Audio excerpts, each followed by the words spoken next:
Hi everyone, I'm Trevor Stutzman. I'm the high school throws coach, Throws University and Garage Strength.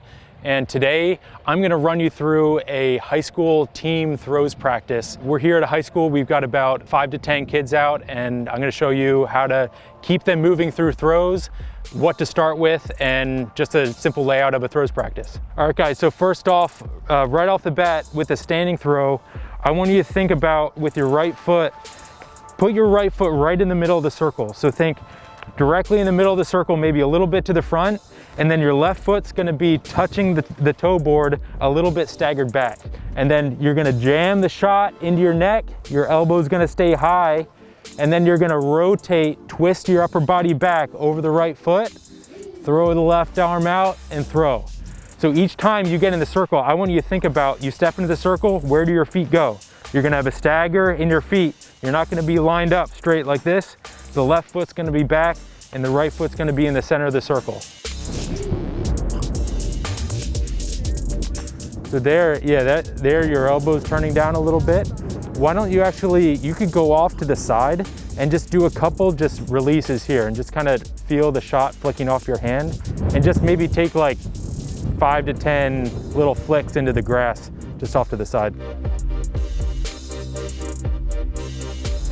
Yeah, that was better turning the right knee, right foot, good. Why don't you go to spins then?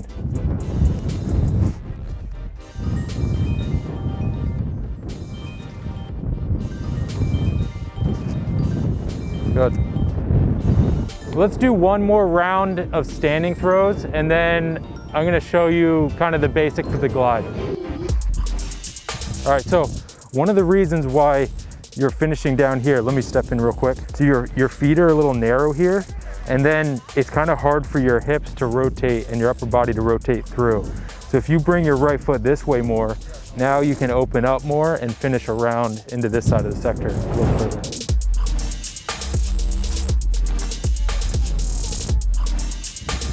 So a little bit, when you got your arm high, but you kind of fell back.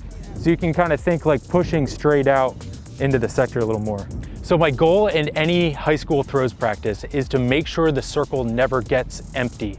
One of the biggest problems with having a lot of kids throw in only one circle is that they might only get a throw every 5 to 10 minutes, depending on how many kids you have. So one of the biggest things I like to try and get everyone do, and since they only get so many throws into practice, is get them to take full throws as soon as possible.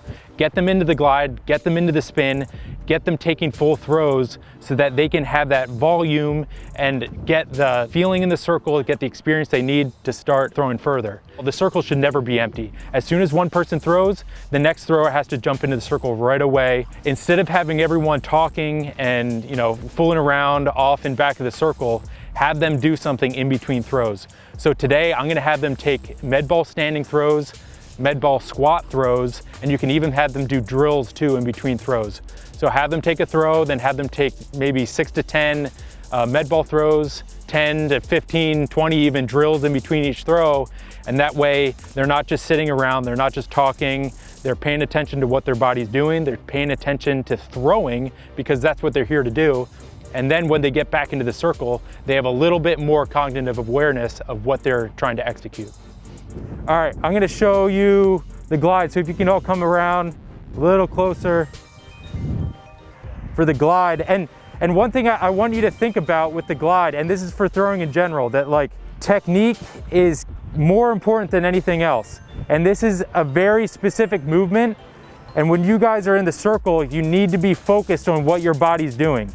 So every step you take, every movement your body does, try and be aware of how your body's moving in the circle. But to start off with the glide, what you're gonna do is put your right foot at the back of the circle, the direct back of the circle. You're gonna put the shot in your neck and you're gonna start with your knee high here. So your leg's gonna be straight. And then all you're gonna do is drop down on your right leg and jump off to the front. So to start off, if you haven't done this before, what I want you to think is jumping from your right foot to your right foot again. So it's gonna be right foot to left foot. So right foot to left foot, and then you're gonna throw.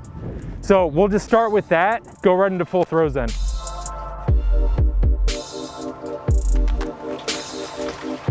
Good.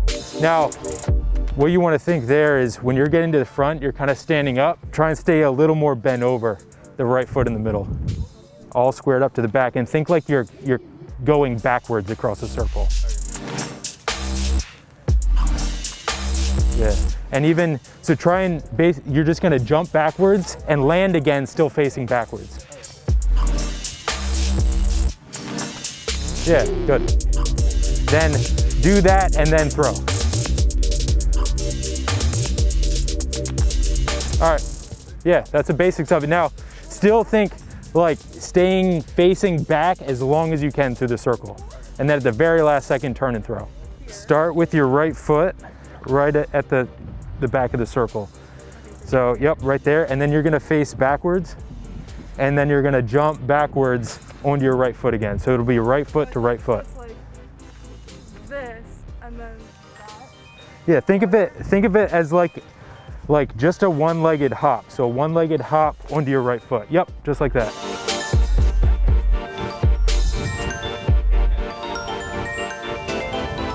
Yeah, that's it, good.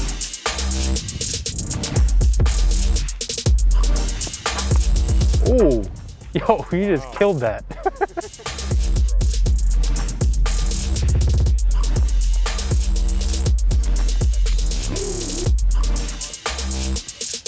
Take one more stand and see if you can just like finish and have your feet like not even move in place. Just like stick them in place. I want you to get a partner and do med ball standing throws back and forth. So let's try and get like in between each throw, like 5 standing throws back and forth with the partner. Use the heavier ones. Maybe the guys use the 14-pound ones, the girls the 8 or 9-pound ones. So you're still gonna rotate back and you can hold the ball with both hands, but then think like your left hand is just supporting it, and then you can finish with your right hand. Yeah.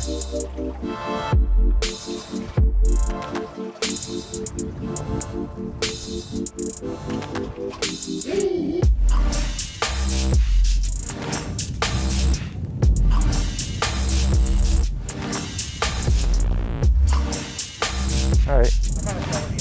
Yeah, that wasn't bad though. You could see if you can push a little more weight over the left foot out of the back, but that was still good. You were moving well.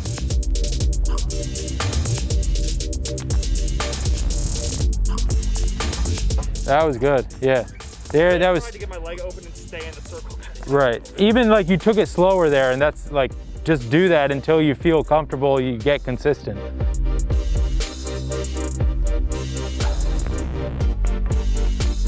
Good.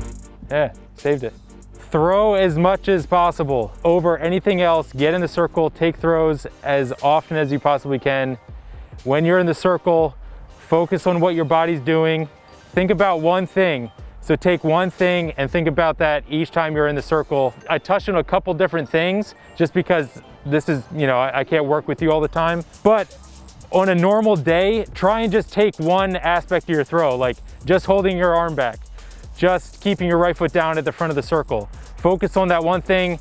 Take the throw slow until you can get it, until you can feel it, and then slowly start getting a little faster until you get to your full speed throw and can still do what you set out to do. Take a ton of throws, focus on your movement, and then throw bombs. So once again, the keys to running a high school throws practice are 1, don't let the circle be empty. Always keep someone in the circle. 2, get them to take full throws as soon as possible. Right away, get them into full throws. You only have 3 months in the season. You want them to take as many full throws across those 3 months as you possibly can. And 3, have them do accessory exercises in between throws. When they're, instead of waiting around, have them do drills, have them do special strength, med ball throws, whatever you can get to keep them busy. So if you're having problems in the circle and you don't know how to fix them, we have a book, Cues and Corrections, that addresses a myriad of problems in the circle, what they are, how to fix them, what cues you can use to fix them with your athletes. You can pick it up by clicking the link in the description.